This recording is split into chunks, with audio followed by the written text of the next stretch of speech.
All right, one of the things we're going to be asking you to do is to write a Riemann sum as in summation notation. And let me see if I can motivate this for you. In this particular problem, it says the function f is graphed below.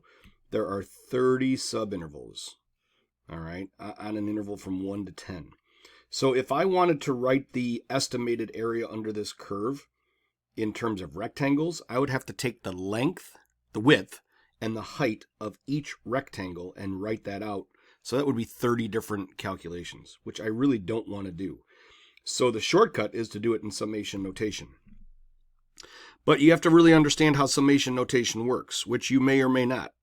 All right, so I'm going to highly recommend that when you do these problems, at least in the beginning, that you always draw a picture. Okay, when in doubt, draw it out.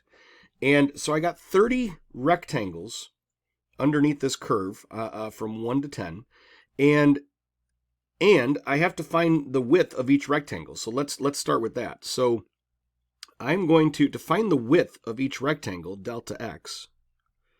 Delta x is simply going to be the length of the interval, 10 minus 1, and I'm cutting this into 30 equal parts, so 9/30.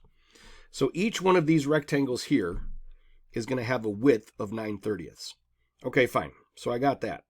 And I know that the rectangle is the width times the height. Now, let's find the height of each rectangle. So we have to get a little generic here. We're going to let the initial value be x naught. It looks like x sub 0, but it's naught. N-A-U-G-H-T. Sounds like I'm talking with an accent, but I'm not. So then we have x naught, then we have x sub 1. Now that's going to actually be my first rectangle, because it's a right-hand Riemann sum. Right? So my first rectangle is going to be here, and that's going to have a width of 9/30. And then I got x sub 2, then I got x sub 3, and this keeps going 30 times. But I'm going to find a generic height for x sub k. So I'm going to draw a rectangle, a right-hand Riemann sum rectangle, whose value on the x-axis is going to be x sub k. And I know that the width is 9/30. Right? Well, what's the height of this rectangle? The height of this rectangle is going to be f of x sub k. But that's way too generic. All right, so we got to get a little bit more specific. So let's go through the exercise to get it more specific. We know x naught is equal to 1. X sub 1 is going to be 1 plus 9/30. Okay, that's this value here because the width is 9/30. X sub 2 is going to be 1 plus 9/30, but then I add another 9/30. So I can say I'm going to say x sub 2 is equal to 1 plus 2 times 9/30. Right? And I could do the same thing for x sub 3. 1 plus 3 times 9/30.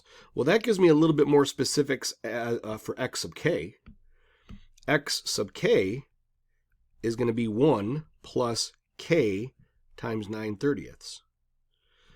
So when I go to find the height of that rectangle, the height of the rectangle now, instead of just saying f of x sub k, I can say f of 1 plus 9k over 30. And that's a lot more specific. So what's the area then? The area of the kth rectangle? Well, that's going to be the output, the height. So that's f of 1 plus 9k over 30 times the width. And we know the width is 9/30. All right, so that's just one generic rectangle, but I need 30 of them. Right? So here's where the summation notation really comes into play. Since I have 30 rectangles and the first rectangle has an output at x sub 1, then we're going to say we're going to let k go from, this is the summation notation, k is going to go from 1 to 30, all right?